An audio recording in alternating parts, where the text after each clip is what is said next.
देखो हमारे खेत का पहला बैगन का अभी काट के लाई हूँ, एकदम ताज़ा। ये देखो। राम राम जी आप सभी को, स्वागत है आप सभी का। तो कैसे हैं आप सब लोग। मेरी 2 दिन से तबीयत सही नहीं थी। परसों जब से मैं गई थी, मैं शायद मंगलवार को गई थी आगरा, तो वहाँ से तो आई तो ठीक थी, घर पे भी आई, दूसरे दिन भी ठीक थी। लेकिन जो दूसरे दिन की दोपहर थी ना, जब से मेरी तबीयत थोड़ी सी ऐसी होगी, शायद आपको आवाज़ की वजह से लग भी रहा होगा, मैं काफ़ी तेज़ बोल रही हूँ, फिर भी शायद मुझे लग रहा है जैसे कि मैं थोड़ा धीमे सुनाई दे रहा है। तो बस ऐसे ही, कुछ ज़्यादा नहीं, थोड़ा ज़ुकाम सा और फिर बुखार आ गया था। आज थोड़ी सी तबीयत ठीक है, कल दवाई खाई थी। ऐसे हो जाता, कहीं जाते हैं ना तो जैसे ठंडा गर्म लगता है, वही हुआ मेरे साथ में। यहाँ से गई तो रास्ते में तो खैर मैं कुछ खाती पीती नहीं, उतर के भी नहीं खाती और अपने साथ भी ऐसा कुछ नहीं, अपने जो भी होता है अपने पॉकेट में खा लेती। तो मैं लेके भी ऐसा कुछ नहीं गई थी, सिर्फ पानी ले गई थी, वो भी रखा रहा। लेकिन यहाँ से जाने के बाद फिर मैंने, दीदी ने, एक छोटी दीदी, उन्होंने चाय बना दी, और जिनके यहाँ स्पेशली गई थी मैं जीजाई को देखने, तो उन्होंने लस्सी का गिलास दे दिया, मतलब लस्सी दे दी और मैंने पी ली। और फिर मैं चाची की गई तो वहाँ चाय पी ली। बस इसी वजह से थोड़ा गड़बड़ घोटाला हो गया। तो थोड़ी सी तबीयत अब ठीक है। ज़ुकाम भी ऐसा लग रहा है जैसे ज़ुकाम सा हो गया था, और कल तो बुखार भी बहुत तेज़ था। आकाश ने दवा ला के दी, सुमीर पीछे पड़ा रहा, दवा लेके आओ दवा लेके आओ, हाथ पकड़ के खींच के ले आ रहा, कह रहे चलो मैं तुम्हें दवा। मैं दवाई से बहुत डरती हूँ, बहुत ज़्यादा मुझे दवाई से डर लगता है, तो मैं दवाई खाना ही नहीं चाहती, क्योंकि मेरे ना छोटी मोटी गोली होगी तो मैं खा लूँगी, लेकिन यहाँ आके ना मेरी गोली पता नहीं फंस जाती। पानी भी पी लूँगी यहाँ पे, तो इस वजह से मैं दवाइयों से बहुत दूर रहना चाहती हूँ, और मुझे बहुत डर लगता है दवाई खाने से। बस वही बच रही थी, इसलिए मना कर रही थी, लेकिन नहीं माने। और उस गेस्ट से सुमी को मनाया कि नहीं लानी नहीं लानी, उतनी देर में फिर आकाश ले आया।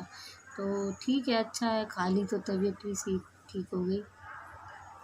तो इसीलिए से दो दिन से कोई मेरा ब्लॉग जा नहीं रहा था। और क्या होता है ना, जैसे आप लोग मेरे ब्लॉग को कम पसंद कर रहे हैं, वो चीज़ व्यूज़ और लाइक से देखने से पता लग जाती है। तो कोई बात नहीं, मैंने अपना काम चालू किया है और मैं इसको ऐसे ही बनाती रहूँगी, जैसा भी होगा। 2 दिन बाद, 4 दिन बाद, हो सकता है कि 1 महीना भी बाद बनाऊँ, लेकिन मैं इसको बंद नहीं करूँगी। क्योंकि देखो, ये चीज़ कोई ज़बरदस्ती वाली बात तो है नहीं कि नहीं ये आप देखो, ही जब पसंद आएगा तो आप खुद ब खुद देख। और क्या पता मैं किसी दिन किसी दिन से कुछ अच्छा डालने लग जाऊँ, तो आप लोगों को पसंद आए और आप मेरी वीडियो को लाइक भी करेंगे, देखेंगे भी। तो बस यही है। और आज मैं थोड़ा सा आपको कुछ फ़ोटोज़ दिखाने वाली हूँ। किस बारे में कैसे, ये तो नहीं बताऊँगी। अभी मैं अपना पिटारा खोलती हूँ और पिटारा भी आपको दिखाती हूँ बैक कैमरे से। तो बस मन किया आज, ऐसा कुछ नहीं, सिलाई कढ़ाई बुनाई कुछ नहीं है मेरे पास दिखाने के लिए। और जब करने का चक्कर क्या होता है ना, एक हर चीज़ की उम्र भी होती है। अब मैं मशीन रख लेती तो मुझसे ज़्यादा। देखिए मेरा पिटारा, और इस पे अभी पेंट वेंट करूँगी थोड़ा। ये चीज़ यहाँ पर ये टूटी हुई है, जिस तरह से इधर है ना, ये इसको ऐसे और ऐसे इस तरह खोलते हैं और इसको ऐसे लगा देते हैं। तो ये मेरी पुरानी, इसको संदूक बोल लीजिए, पेटी बोल लीजिए, जो आप कहना चाहें। और ये मेरी काफ़ी पुरानी है, और ये मेरी एक तरीके से बचपन की ही है, क्योंकि उस समय ना ये ट्रॉली बैग या ऐसे कुछ नहीं चलते थे, तो मैं अपने गांव जाती तो मेरे स्पेशल कपड़े इसी में रहते थे। तो पहले कुछ इसी तरह के चलते थे। बस ये मेरा पिटारा है, इसमें मैंने सारी एल्बम रख रखी हैं। तो दिखाती हूँ, अभी एक आध दिखाती हूँ, ऐसे कुछ दिनों तक अब इसी को ही दिखाती रहूँगी, ताकि आप लोग भी देख लीजिए मेरी फ़ोटो। तो मैं दिखाती हूँ, देखूँ कौन सी है कौन सी नहीं, फिर दिखाती हूँ। समर्पण की फ़ोटो। तो जिस तरह से एक बेटी विदा होती है, उसी तरह से सेम वही काम होते हैं वहाँ पर। तो ये समर्पित समारोह का ये फ़ोटो है मेरे पास, पता नहीं आपको साफ दिख रहे होंगे ये नहीं। तो ये सुधा दीदी है, नहीं आ रहा ना क्लियर, हाँ। तो ये सुधा दीदी हैं, और ये बड़ी दादी हैं, जो वहाँ पर बड़ी दादियाँ होती हैं, यानी कि जो समर्पित पहले से जो होती हैं, तो वो जैसे एक होता है ना, पदवी बड़ी होती जाती है, तो ये दादी हैं। अब ये कौन सी दादी, मैं इनका नाम नहीं जानती, पहले याद भी था, भूल गई हूँ। तो ये सुधा दीदी के वो हैं, ये अंगूठी पहना रही हैं हमारी गुड़िया को। ये सुधा दीदी को अंगूठी पहनाई जा रही है यहाँ पर। तो जैसे एक दूल्हा दुल्हन को अंगूठी पहनाते हैं ना, सेम वही चीज़ होती है। और दुल्हन के रूप में इस तरह से चुन्नी दी जाती है, और ये एक मांग टीका, बस और कुछ नहीं। बाकी आपकी साड़ी वाड़ी सब कुछ ऐसी होगा। और यहाँ पर ना एक सोने की रिंग है, वो पहनाई जा रही है, जिस पर ओम शांति जो बाबा का वो है ना, ज्योति बिंदु वो है उस पर। और यहाँ पर फैमिली में जो बड़ा मेंबर होते हैं, जैसे कि मम्मी हैं, तो और इनके पापा हैं, यानी कि सुमी के पापा हैं, तो ये दोनों फ़िलहाल अभी घर में सबसे बड़े हैं। और यहाँ पर आप ये देख रहे होंगे, ये सुमी के चाचा हैं, ये चाची जी खड़ी हैं, ये बुआ जी हैं, और बाकी मैं थोड़ा सा दिख रही हूँ। तो यहाँ पर जितने भी फैमिली के मेंबर होते हैं, वो अपनी बेटी का हाथ दादी के हाथ में देते हैं कि देखिए, ये देखिए, आप दिखाती हूँ मैं, ये इस तरह से ये प्रक्रिया होती है पूरी समर्पित समारोह की। और यही नहीं कि एक ही जनों का, यहाँ पर कम से कम 22-23 लड़कियाँ उस समय समर्पित हुई थी। और यहाँ पर हर फैमिली के मेंबर आए हुए थे, हर बेटी के घर से मतलब मेंबर आए हुए थे उनके। तो ये एक भव्य समारोह हुआ था यहाँ पर ये। और ये गोल्डन ब्रॉच रखे हुए हैं, ओम शांति के ही हैं। तो ये देने का मतलब होता है कि अब जैसे बेटी कहते हैं ना, भाई बेटी अब तुम्हारी हुई, तो ये वही है। और इस तरह से ये समर्पित समारोह होता है। और ये हमारा विनय है, यानी कि मम्मी का छोटा बेटा, बड़ा वाला देर मतलब नहीं पहुंचा था। और ये बिटिया रानी है। फिर बाकी फैमिली ने फ़ोटो करवाई सबकी। तो इसमें मैं आपको बता देती हूँ, वैसे तो आप आधे जान ही चुके होंगे, हो सकता है फ़ोटो क्लियर नहीं आ रही है, क्यों नहीं आ रही है तो नहीं पता। अब देखिए, ये इस तरह से ना चमक लग रही थी, तो मैंने सोचा क्यों ना इसी तरह से दिखाया जाए। तो सबसे पहले शुरुआत करते हैं, मम्मी है, मैं हूँ, दौरानी है, और ये बुआ जी हैं। ये पीछे बुआ जी की बेटी है। और ये छोटे वाले देवर हैं मेरे। और ये विनय है, मम्मी का लड़का, यानी कि मैं इसको देवर नहीं कहूँगी, ये मेरा भाई है, इसलिए मैं देवर नहीं बोलूँगी। और ये इनके पापा हैं। और ये है राजा, ये मन्नू, यानी कि वो छोटा वाला मन्नू। और ये दीपा है, काश है, ये देवरानी के बच्चे हैं, ये 2 और ये 3। और ये इन दोनों को, जो ये फ़ोटो वाले भैया हैं, यही जो मैं फ़ोटो वाले भैया बोलती हूँ, ये राजा है शैतान। और जो मेरा बड़ा बेटा है, वो 2 दिन के, या जब ये हुआ था ना, उसके शाम को पहुँचा था। उन दोनों की 2-3 लोग गए हुए थे, उनकी टिकट नहीं हो पाई थी, तो ये लोग शाम को पहुँचे थे इसी दिन। और ये दोनों भाई हैं, ये सुमी के पापा हैं, ये सुमी के चाचा जी हैं, यानी कि बिटिया रानी के 4 भाइयों में से फ़िलहाल 2 ये बड़े वाले हैं, और एक आपको दिखाया था अभी। और ये मैं हूँ, ये मेरी दौरानी है। मैं जल्दी दिखा देती हूँ आपको, टाइम ख़राब ना करते हुए। ये बच्चे हैं, जैसे कि मैंने बताया। और फिर हम लोग वहाँ पर खूब घूमे फिरे भी, तो बाहर गए थे। अब यहाँ पर देख लीजिए, ये है विनय, ये सबसे छोटा भाई, हाँ सबसे छोटे भाई कहेंगे इसको, गुड़िया का, यानी कि सुधा दीदी का। मेरे मुंह से गुड़िया निकलती है, तो कोई भी ओम शांति भाई अगर देख रहे हो, सुन रहे हो, तो प्लीज़ इस चीज़ को वो मत करना। मैंने जैसा कि कहा, मेरे मुंह से नहीं निकलता। और ये रही आपकी सुधा दीदी, और ये रही, ये अब बार परिचय क्या देना, ये मम्मी जी हैं। वहाँ के जो लोग होंगे आपको सारे वाइट सूट में ही मिलेंगे, वाइट कपड़ों में ही, तो ये मेरी बुआ जी की बेटी है और बाकी हम सब लोग हैं। वहाँ घूमने फिरने में काफ़ी जगह थी, तो हम लोगों ने खूब मस्ती भी की है, खूब फोटोग्राफरी भी की है। इसमें मतलब हमारे फैमिली मेम्बर भी हैं। और ये रहा चिंटू, यानी कि इन देवरानी का लड़का, जो पीछे फ़ोटो में नहीं था। और ये एक बाबा जी हमारे साथ गए हुए थे, कौन है कौन नहीं इनको मैं नहीं जानती, ये हमारे साथ गए हुए थे। और ये मम्मी है, बाकी ये देख लीजिए हम खड़े हैं। और ये देखो राजा को मुंडी देखो कैसे निकाल रहा है। और ये वही है। यहाँ पर ना लेडीज और जेंट्सों को अलग अलग रूम दिए जाते हैं। जैसे कोई भी अगर 5 साल तक का बच्चा भी होता है तो वो भी अलग जेंट्स वाले में रहता है। हाँ, दूध पीता है बच्चा कोई हो तो उसको माँ के पास छोड़ दिया जाता है। तो इन लोगों को ना अलग रूम दिए गए थे और हमारे अलग रूम थे। और यहाँ पर बच्चों ने फ़ोटो खिंचवाए हैं खूब। बहुत सुंदर जगह है, बहुत सुंदर। कहते हैं ना, अगर मैं कहूँगी अपने शब्दों में तो जैसे धरती पे दूसरा स्वर्ग, मतलब धरती पे स्वर्ग, सॉरी, धरती पे दूसरा नहीं, धरती पे स्वर्ग। ये रहा मेरा बड़ा बेटा, ये रहा इसमें ये वाला, ये बाद में पहुंचा था। कुछ लोग जो ना बाद में गए हुए थे। और ये हम लोगों ने ऐसी, वहाँ झूले हैं, सब कुछ है, कहते ना बाबा का घर। और ये हमारे फ़ोटो वाले भैया हीरोपंती दिखाते हुए काफ़ी अच्छी जगह, देखिए आप कितना अच्छा लुक आ रहा है। ये पीछे मतलब लोकेशन बहुत अच्छी लग रही थी।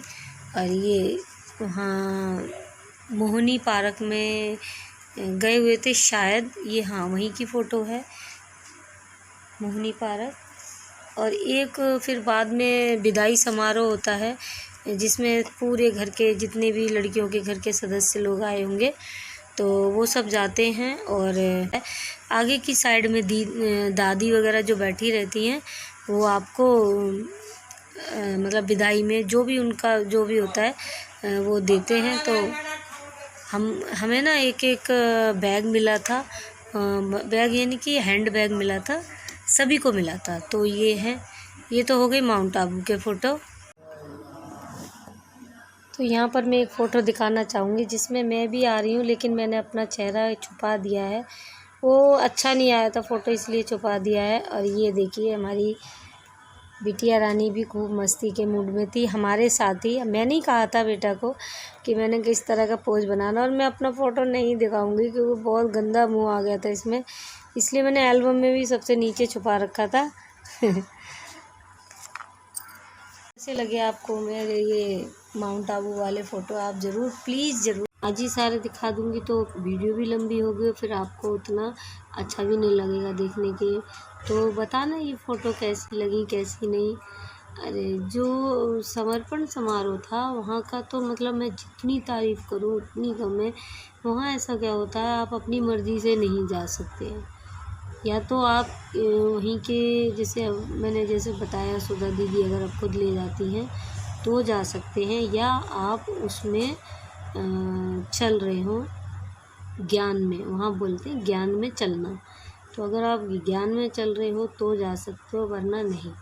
वहाँ ऐसे नहीं कि लो वैष्णो देवी जाना है या हरिद्वार जाना है बस थैला पैक किया और चल दिया, ऐसा कुछ नहीं है। तो वहाँ ऐसे नहीं जा सकते, लेकिन हमें मौका मिला था बाबा के यहाँ जाने का, तो काफ़ी अच्छी जगह थी वहाँ, मतलब कि वहाँ की तरह कहीं भी भंडारा होता। और भंडारे से मतलब नहीं, आप सुबह आप उठोगे 6 बजे वहाँ क्लास चालू हो जाती है, तो आप नहाओ धो 6 बजे आप क्लास में नहा धो के आप सीधे जाओ डाइनिंग हॉल में। डाइनिंग हॉल में सबसे पहले आप दूध, चाय, कॉफ़ी, फीका दूध, मीठा दूध, मतलब हर तरह की आप पहले उसको चाय पानी पियो।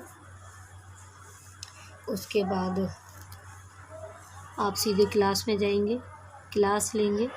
वहाँ दादी हैं, दीदी हैं, मतलब जो भी हैं, जो पुरानी एज की हैं उनको हम सभी लोग दादी बोलते हैं, और जो नई एज की होती है उनको दीदी बोला जाता है वहाँ।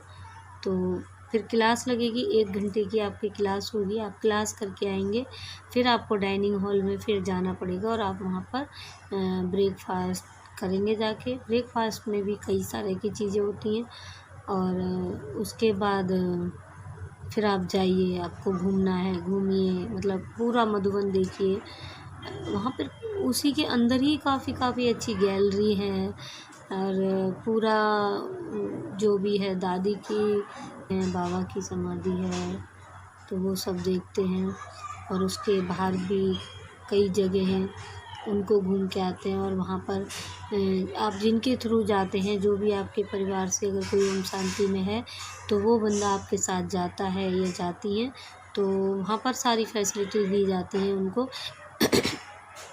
मिनी बस वगैरह टाइप की। मेरे को जुकाम की वजह से थोड़ा बोला नहीं जा रहा, तो मिनी बस वगैरह की तरह दिखा देते हैं। और आपको 2-3 जगह ऐसी हैं वो वहाँ पर ले जाते हैं। नहीं तो आप पर्सनली अपना अलग से भी जा सकते हो, ऑटो वगैरह भी बाहर खड़े होते हैं, आप जा सकते हो। तो उसके बाद फिर आप घूम घाम के आओगे, फिर आप आओगे लंच टाइम में। लंच टाइम में डाइनिंग हॉल में फिर आओगे, फिर आपको ऐसे लाइन सी लगा के रखते हैं, तो दाल सब्जी लस्सी रोटी चावल काफ़ी सारे आइटम होते हैं खाने में भी। और ये नहीं 10 या 15 आदमी खाएंगे, जी नहीं, कम से कम एक बार में 400 से 500 आदमी रोटी खाते हैं। 400 से 500 आदमी का एक साथ, और कोई परसने वाला नहीं है कि खाने मिलेंगे। आप टोकरी के पास जाएंगे, बर्तन को उठाएंगे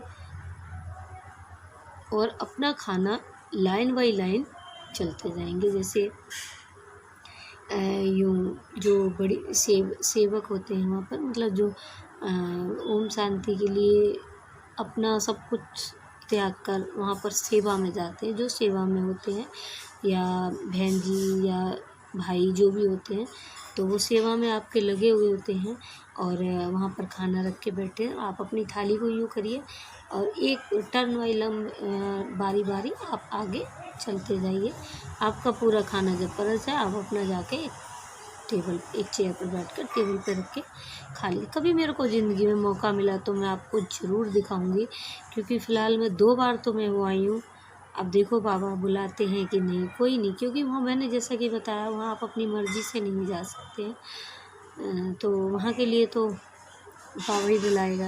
बाबा से ही प्रार्थना करूँगी कि आप सबको दिखाने के लिए मुझे एक मौका ज़रूर दें, एक बार और बुलाएं, क्योंकि वहाँ आप जितनी बार जाओगे आपको ऐसे लगेगा कि मैं यहाँ से जाऊँ ही नहीं। ऐसा मनमोहक दृश्य होते हैं, या जो भी कह लो, मेरे को उनके लिए शब्द नहीं मिल रहे हैं। तो ऐसा होता है वहाँ पर। और फिर अपना खाना वाना खाओ, घूमो, यही फिर रात शाम को होता है। ये मैं हर राजा मस्ती करते हुए ऐसी खूब कह तो रही हूँ, काफ़ी झूले वूले थे, खूब मज़ा। वहाँ के बारे में मतलब जितनी तारीफ़ करूँ उतना कम है। और पता नहीं नीचे क्या बेचने आ रहा है। ये जो मैंने और राजा ने लगा रखे हैं, ये ब्रोच दिए जाते हैं, मतलब एक पहचान दी जाती है कि आप इसी सेंटर में आए हो घूमने के लिए। तो वहाँ मतलब काफ़ी अच्छा, आने का ही मन नहीं हो रहा था। एल्बम मेरे पे बहुत सारी हैं, एक दिन में तो सारी नहीं दिखा सकती हूँ। अभी फ़िलहाल मैंने दो उसके फ़ोटो दिखाए हैं। आने वाली वीडियोज़ में एक एक करके दिखाऊंगी, क्योंकि एक साथ सारी दिखाएंगे तो आपकी समझ में भी नहीं आएगा और फिर वीडियो ज़्यादा ही लंबी हो जाएंगी। और क्या पता आपको पसंद भी नहीं आए, ऐसी कोई बात तो नहीं है कि नहीं जी पसंद ही आने, लेकिन बस दिखाऊंगी ज़रूर। ये वाली मेरी शादी की एल्बम है। और इस एल्बम में मेरे बच्चों के और मिक्स फ़ोटो हैं। इस एल्बम में केवल मेरे ही फ़ोटो हैं और थोड़े से बच्चों के हैं जो बड़ी साइज़ के हैं। इसमें मेरे को ज़्यादातर करवा चौथ के, तो थोड़ी सी भी अच्छी लगी हो तो लाइक तो करते बनता है, बाकी आपकी मर्ज़ी है, ठीक है। तो इस वीडियो को मैं ज़्यादा लंबा नहीं करना चाहती, कि ताकि आप छोटा सा बने अच्छे से देख सकें।